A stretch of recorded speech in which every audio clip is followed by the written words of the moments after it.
Сонор милах цаг толиулж байна.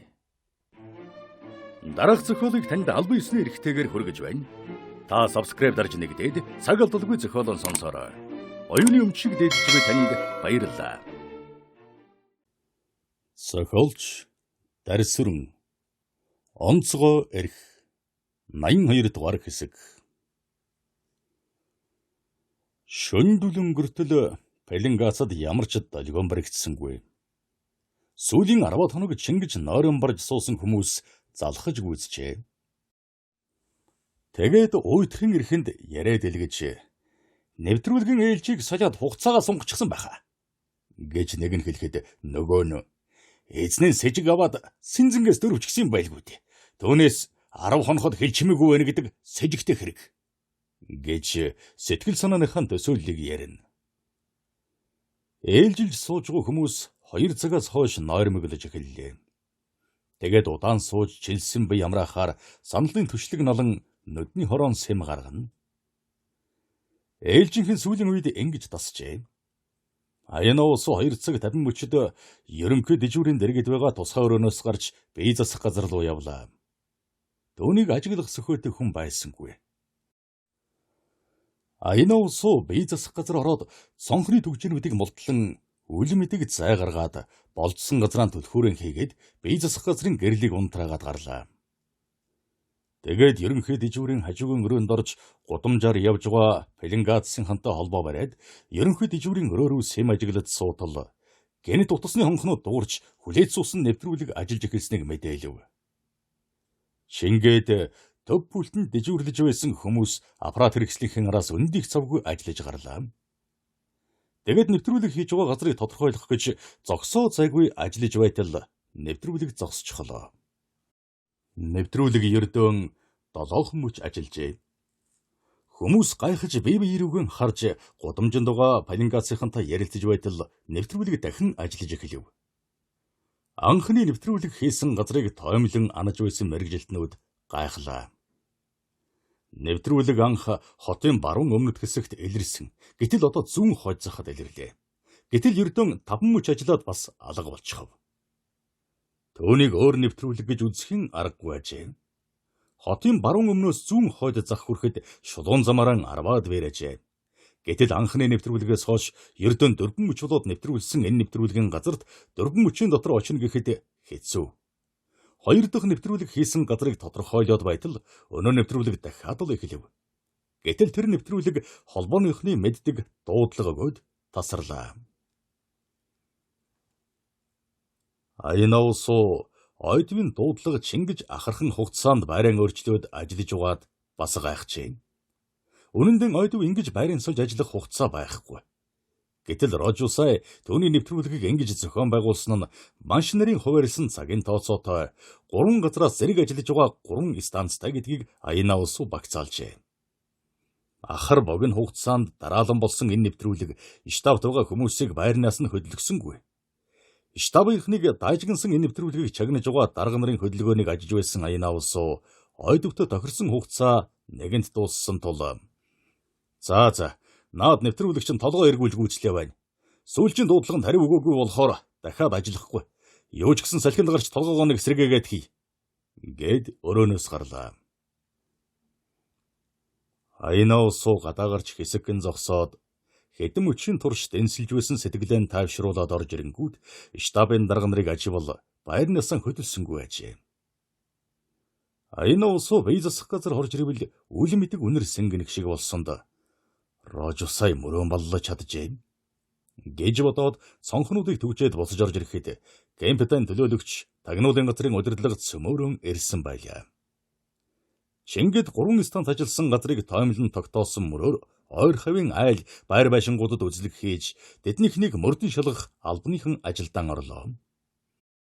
Ингээд өдөнгөрч байхад шуурхай албаныхан болон холбогдох удирдах ажилтнуудыг уйдаад цуглуулж толгой тэрхгүй загналаа. Сензэн дулааны тагнуулын 3 станц зэрэг ажиллаж байхад та нар яагаад өдий хүртэл мэдээгүй байна вэ? 3 хоногийн дотор станцуудыг илрүүлж учрыг нь олж чадахгүй бол энэ дугаа бүх хүмүүсийг хариуцлага татна гэдгийг хатуу ойлгох хэрэгтэй. Гэд дарга нарыг хөөгөөд гаргав. Уэдагийн өрөөнд Тозия тагнуулын газрын дарга хоёр үлджээ. Тозия болсон явдлыг эргэцүүлэн бодоод станцыг одоо олно гэдэг ч өнгөрсөн хэрэг. 3 станцыг нэг дуудлагаар ажиллуулдаг сони юм да. Яагаад тэрв? Энд хамаг учир байна да. Улааны тагнуулууд өөрийгөө илчлэхийн тулд ийм аюултай алхам хийхгүй нь мэдээж. Тэгвэл ямар зоригтой? Эсвэл штабын ажиллагааг сонирхсан юм болов уу? Тэгэхин тулд хуурамч ажиллагаа бүхий станцуудыг богино хугацаанд ажиллуулж болно. Ингэснээр бидний санааг төөрөгдүүлэх гэсэн хэрэг. Зогс. Энд л эгзэг нь байна.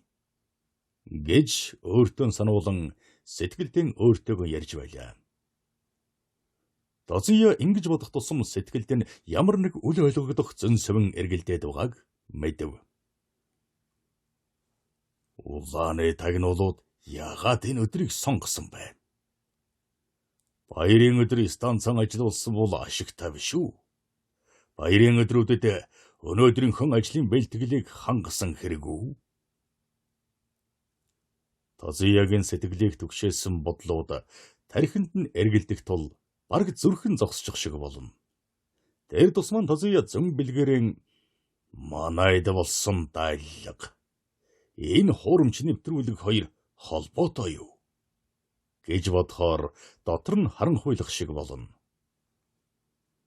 Уэда уурандаа шатаж үх шахсан боловч фронт дээр хамаг анхаарал нь төвлөрч байсан тул өөрийгөө тайвшруулж Тозия Оросын цэргийн ард талд улаан цэргийн хувцсаар хувцалсан хэсэг хаяхыг Комацубара шаардаад байна.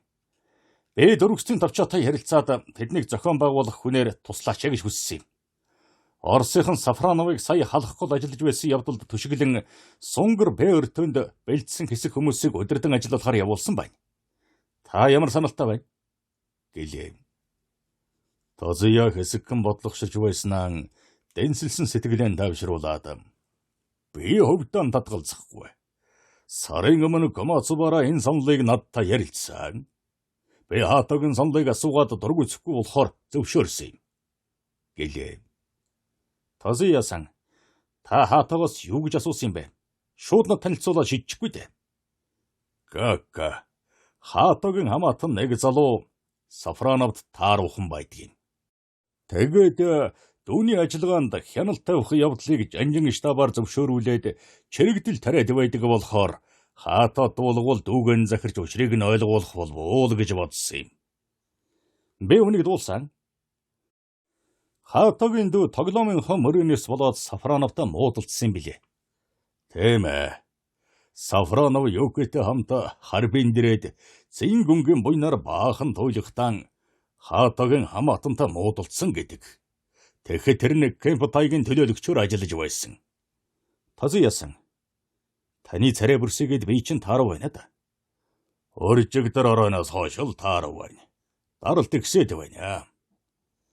Та бид хоёр тэгэхэд нэлээд хэтрүүлж гисэн болохоор хинчгүй даралт өөдлөх гээд байна. Та харж хэвттэй. Сафроновын ажлыг энэгээр зохицуулчихъя. Хайлаард очисон хойно Комацубаратай өөрөө уулзна биз? Комацубара өржигдөр ярихтан бас шаардаад байна билээ. Тозия Уэдагаас нэлээд зүйл ловлоо гэж бодож байсан болохоор гэрлүгэн төдийх яарсангүй. Уэда Коситокогийн төлөвлөгөөг танд байгааг олон хүн мэдсэн үү?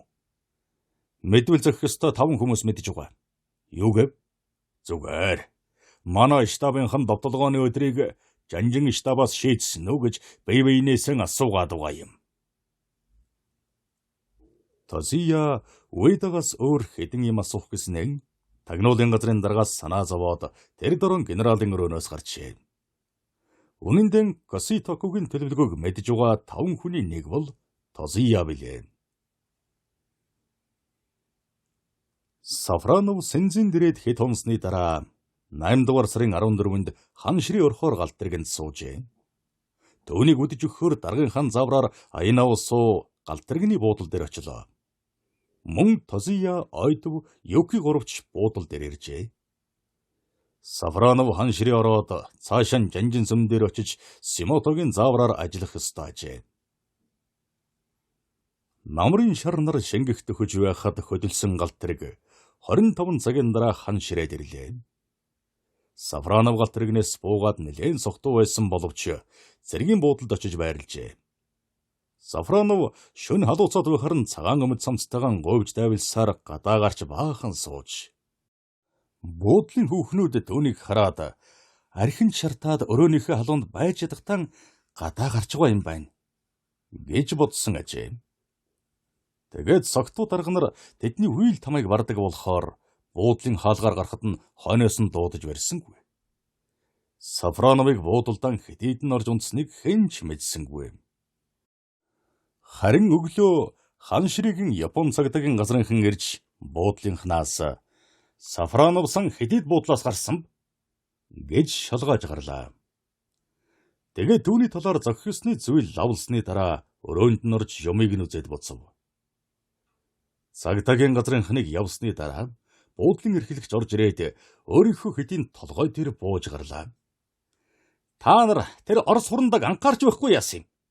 Тэр хурандаа согтуугаараа хандгаа тоолын эрэг дээр унаад азар амьд үлдсэн байна. Тэгээд эрэг дээр ухаангүй шахан байхад нь хэлийн харуулынхан олж авч гай дайраад өгчихсөн бол яам гэж баахан загинжээ. Гэвч хэрэг явдал өөр байлаа. Рожусай Сафроновын үйл ажиллагаа Харбин дахь нууц байгууллага болон алс тормдын зөвлөлтийн зохио байгууллагатай холбоотой ажиллаж байгааг мэдсэний дараа Рожу Ганука ажиллагаанд оролцуулах зөвшөөрлийг Аянавсууд өгчээ. Сафронов Жанжинсүм рүү явах штабын энэ томилгоогоор тусгай үүрэг давхар гүйцэтгэхийг Аянавсууд зааварлажээ. Тэрээр хан ширээс 5 бэр зайтай байгаа Монголын хэлийн харуулгынхантай уулзаад нэг зүйлийг дамжуулсны дараа Жанжинсүм рүү явах байжээ. Тэгээд Сафронов согтуу хүний дүрд жүжиглэж хандгаа толын сутгал халах гол руу цагаан арлаар хэл гарч үүрээр мөн газраар буцаж ирээд голын ирэг дээр хэвтэж байхад Японы цагдаа хэлийн эргүүлийнхэн олсон аж. Ингээд хамаг хэрэг явдал үүссэн байлаа. Урав Сүрэл Яримат сүрийг баярыг тэмдэглэсний маргаашаас халах голын хоригдлын дагуу тусгай төхөөрөмжилсөн тэргүүд урдын адил дуу чимээ дэгдээж түүнийхэн далмаар хоригдлын шугамын дагуу тусгайлан бэлдсэн нэвтрүүлэг хийдэг боллоо. Симото тусгай нэвтрүүлэг хийдэг тэрэгний хөдөлгөөнийг 2 өдөр тутамд Комацубараа дэлтгэдэг заншилаараа 8 дугаар сарын 15-ны өдөр утсаар элтгэв. Кака хагасаа өдрөөс эхэлж өдөрт 2 удаа тусгай нэвтрүүлэг хийж мөн танкын довтолгоо их бууны болон бөмбөгдөлтийн чимээ дамжуулсан. Би ажиглалтаа наривчлахын тулд гал нээсэнгүй. Энэ удаагийн ажигласан зүйл гэвэлооны манхны дагуу хамгаалтын тор татсан учраас зоожгоо гацны чимээг далдуулахын тулд их чимээ дэгдээс нь нотлогдов. Симото Сафроновын бэлдсэн 2 группээс хэлийн цаад руу хүн явуулсан уу? 6 хүнийг улаан цэргийн дарга хувцсаар хувцлаад 3 чиглэлээр гаргасан. Нэг нь хуруу өндөрлөгийн зүүн тал шилийн овооны худгийн чиглэлээр гарсан. Тэднийг Йоко хүмүүс гадарчилж яваа. 18 дэрх ёстой. Өнгөрсөн сайн өдөр шашны баяр давцаад цэргүүдээр тангар өргүүлэх ажилтаа зууралдаад баг дарганыг олигтой амрааж чадаагүй. Тиймээс 19-20-ны өдрүүдэд бүх дарга нарыг амраах хэрэгтэй байна. Чи үүнийг юу гэж бодож байна вэ? Тэргүүн шугам дээр байгаа дарга баатарлаг байлдсан байлдагчдыг амрааж сэтгэл санааг нь сэргээх нь дамжиггүй зүйлээ. За тэгвэл баг дарга нарыг Жанжинсүм дээр чөлөөгөөр амруулж Тэнтхийн хүүхнүүдтэй наригуулах хэрэгтэй. Харин ахлах дарга нарыг хайлаард цуглуулъя.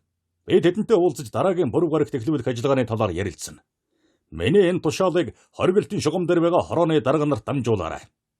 Гэд утсaan тавилаа. Симото генералынхан яренаас халах гол руу чиглэсэн Коситоку ажиллагаа 24-ний буруу гарагт эхлэх болсныг гадарлав. Шашны баяраас хойш хоригдлын шугам дээр 90 усын төгшүүртэй. Нэг үе танкны довтлогоо эхэлж байгаа юм шиг газар тэнгэр дөргүүлсэн чимээ дэгдэж, агаар тонгоцууд хөнгөнөж, эн тэндгүй бөмбөгний дэлбэрэлт нөргөлж гарлаа. Чингээ зогссонгүй, өдөр шөнөгүй танкын харжигнсан чимээ дэгдээж, цэргүүдийг сандрахыг мэрийсэн боловч Японы цэргүүд ажирсангүй. Тэр тухайд дасаг, салаа, суман, хорооны дарга нар зэргүүдэд учир явдлыг сайтар таниулж, зэргүүдийн сэтгэл санааны түгшүүрийг тайвшруулж чадлаа. 8 дугаар сарын 16-ны өдөр лав гараг. Үүрээр танкны харжигнсан дуу халахын голын цаад талд нүргэлж, өнөө их буу миномет онгоцны бөмбөгний чимээ өглөөнөөс орой хүртэл нэжигнэв. Харин Япон зэргүүд дөөнийг тоохон болсон болохоор тайван байцгаалаа. Харин үдээс хойш Симото Орос Монголын командын байрнаас ярьж байгаа яриаг сонсов. Улаан зэргийн хувцсаар хувцалсан нэг Орос Монгол зэргийн анги дээр ирж баригдлаа. Тэр Орос хөлөөрөө шархтсан болтой байсан бөгөөд шархыг нэмчилж өгөх ихэд эрс дургуйтсан төдийгүй оргыг завцсан учраас түүнийг сэжиглэн баривчилж авлаа. Түүнийг байцаахад хөлн шарахгүй болохыг хүлээсэн төдийгүй өөрийгөө харбинд байдаг цагаантнуудын байгуулсан Оросын фашист холбооны гишүүн гэж байна. Түүний ажлыг Харибингаас ирсэн Сафронов гэдэг хурандаа удирдаг бөгөөд улаан зэргийн дарга хувцаар хувцалсан 3 хэсэг Монголд орж ирсэн байна гэж танилцуулв. Симото энэ яриаг дууссаны дараа уур өмгтөн шатаж бузар урагчийг харж байна уу гэж өглөв. Чингис Симото хэдэн цагийн дараа Сафроновын 6 хүмүүс цөмөрөн баригдсныг мэдлээ. Энэ бүхнийг урвсан зэргээс шалтгаалсан гэж үзээд Комацубараад илтгэх гэснээр айлаа. Гэтэл Симотогийн сэтгэлд ямар нэг үл мэдгдэх аимшиг хурна. Тэрээр үе үе Сафроновын тухай бодно. Яагаад ингэж бодоод байгаагийнхаа учрыг үл олно. Нэг мэтгэд Сафроновтой танилцсанаас хойших зүйлийг бодчихсон байдаг байлаа. Шүнжэнгөн Сафроновын тухай бодож байгаад унтдал өөрөөр түүнийг нойрноос нь сэрээлээ. Фронтын шугам дээрээс түүнтэй ярих хэрэг гарчээ. Симото-сан, өнөө Шүнжэнгөн танкны чимээ нүргэлж хонлоо. Ёстой армийн цэрэг зэвсгийг шилжүүлж байгаа юм шиг л нүсрэг чимээ шуугаан дэгдсэн юм. Гэхэд Симото дургүйсэж, та нар иймэрхүү юмар цэргүүдийн сэтгэл санааг өмүүлж болохгүй. Ер нь ийм сэдвэр ярих байтугай цохилгож болохгүй гэдгийг мэдж байна үгүй юу? Гэж зэмлэж гарав. Тэйбэл байдаг байх та гэж бодож байна. Гэхдээ ер нь цэргүүдийн хувьд гэвэл сэтгэл санаагаар тийм ч сайнгүй байгаа шүү дээ. Чи тэгээ цэргүүдэд хар тамхи өгье гэж бодож байгаа хэрэг үү? Харин ер нь удирдлага танилцуулбал болох болов. Энэ хагас сайн бүтэн сайн өдрүүдэд баг дарга тэргүүний цэргүүдийг жанжин сүм явуулж ахлах дарга нарыг хайлаар руу чөлөөгөр явуулах тул хүмүүсээ бэлдэж бай. Гэж хэлэхдээ Симото Сафроновыг сэтгэлдээ бодож байлаа. Тэгээд энэ харл үдийг чинь яагаад бодоод байна вэ? Гэж өөртөө сануулаад фуй өндөрлөгт байгаа Йокигийн отряд руу залгуулж ярьлаа. Йоки, танай чиглэлээр Оросын тагнуулуудыг гаргахад Сафронов сан өөрөө очсон уу? Та нар удирдамж ёсоор гаргасан уу? Гэж асуулаа. Манай хэсгийнхэн тэднийг халах гол хүргэж өгсөн шүү дээ. Харин Сафронов сан өөрөө тэдэнтэй хамт халах голын цаад ирэг дээр очиод буцаж ирсэн. Йоки, тагнуулынхаа хэсгийн ахлагчийг над руу явуулчих. Гэж Симото гэлэхэд тэрээр зөвшөөрлөө. Чингис Симото жанжин сүм дээр Йокигийн дагуулж ирсэн тагнуулын хэсгийн ахлагчтай уулзав. Сафронов саныг халах голоор гаргахад та нар хамгаалтанд байсан хэрэг үү? Гэж асуухад бидэнд өгсөн завраар бол 3 Оросыг халах голоор гаргах ёстой. Харин газар дээрэн очсны дараа Сафронов сан өөрийнхөө 3-ыг өөрөн голоор гаргаж өгнө гэсэн. Тэгээд биднийг буцгалээ. Гэсэн ч бид голын бургасанд хүлээсэн юм. Буцж ирэхдээ аль зэрэг утсан бэ? Цаг 3 болоод ирсэн юм аа. Бид хурандаг хамгаалалтгүй явуулсандаа болоод хүлээгээд байсан юм. Гэж тагнуулын хэсгийн ахлагч өөрийнхөө ажилласан зүйлийг ярьлаа. Тэрээр ярианыхаа сүүлд тайсаад оноо. Сафронов эргэж ирэхдээ сэжиглэмээр өөсөв байгаагүй. Гэхдээ хувцсны ханцүүдээр цусуулчихсан байсан. Би боож өгье гэхэд миний үгийг тоолгүй, би шархтаагүй гэж яваад өгсөн. Гэлээ. Симото Сафроновтой уулзахын тулд талын манханд байгаа 23 дугаар дивизийн штаб руу ярьж Сафроновыг асуухад тэрээр хайлаар руу явсан байв. Тэгэд ямар хэрэгээр явсныг нь ловлоход хэнч мэдэхгүй байлаа. Хато Сафроновыг харддаг ч ортой юм биш биз? Ер нь бүх нууц ажиллагааны суурил мань нэртэй холбоотой болоод байдаг хачин хэрэг шүү. Сафронов халах голын цанаас буцаж ирэх хүмүүсээ дивизийн штаб дээр хүлээх ёстой. Тэгээд буцаж ирэхгүй гэдгийг мэдж байгаа болохоор өөрөө замбруулан орсроггүй болохыг боджээ. Хайлаар татсан болов уу?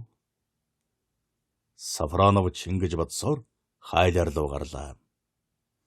Тэрээр цэргийн зочид буудалд орж ирэнгүүтээ ээлжийн ахлагчтай уулзаж намайг ирнэ гэдгийг танаад мэдгдсэн үү гэлээ. Тийм ээ ноён хуранда. Өрөө чинь бэлэн байгаа. Тэгвэл миний өрөөг цэвэрлдэг эмэгтэйгээ солиорой.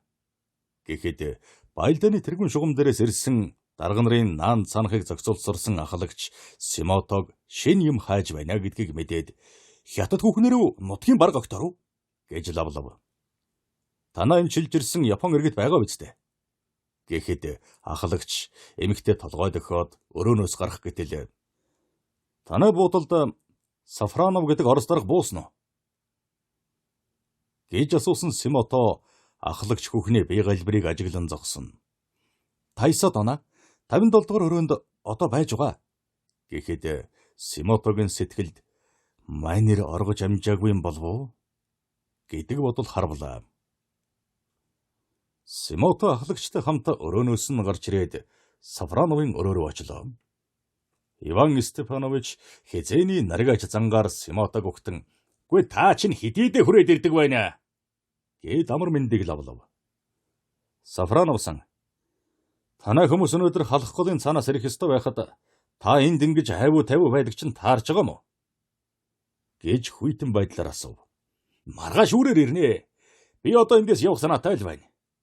Гэж Сафроновыг хэнэггүй хэлтэл Симото. Сафронов сан ер нь та халах гол руу очих хэрэггүй биз? Гэлээ. Яагаад хэрэггүй гэж? Яагаад гэдгийг та надаар хэлбэлтгүй мэдж байгаа.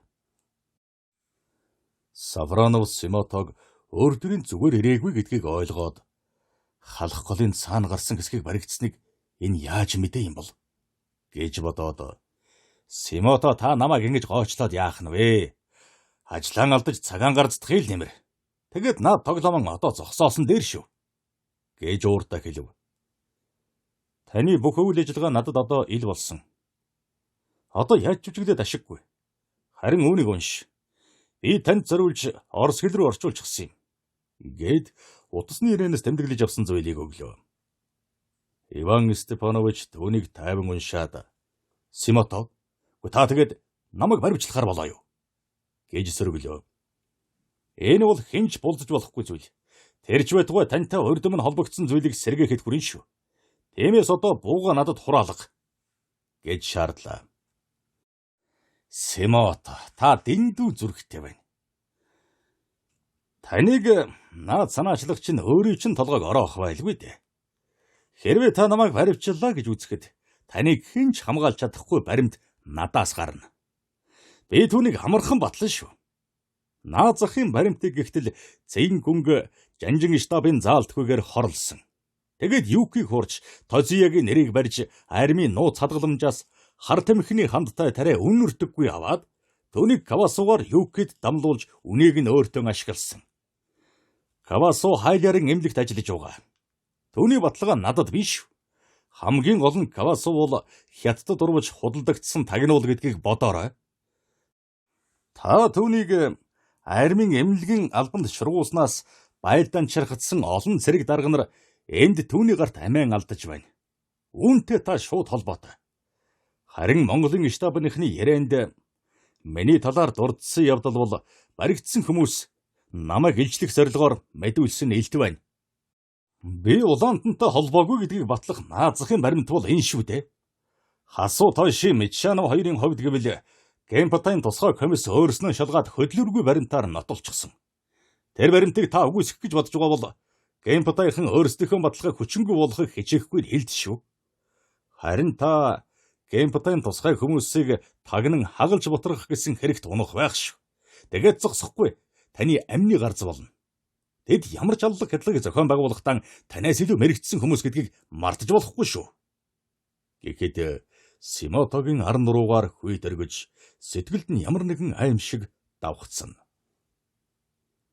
Симото Сафроновт юу гэж хэлэхээ мэдэхгүй мухардаж дуугүй байтал аживаас арслангийн өдөөс архираад зүрхэн хагартал айсан хав шиг өрөвдөлтэй агаад басгүй эгзэгтэй үед өөрлөг нь харахаар биеэн ирчилсэн нажмагоо шиг хүйтэн зэвүүн царайтай ажээ.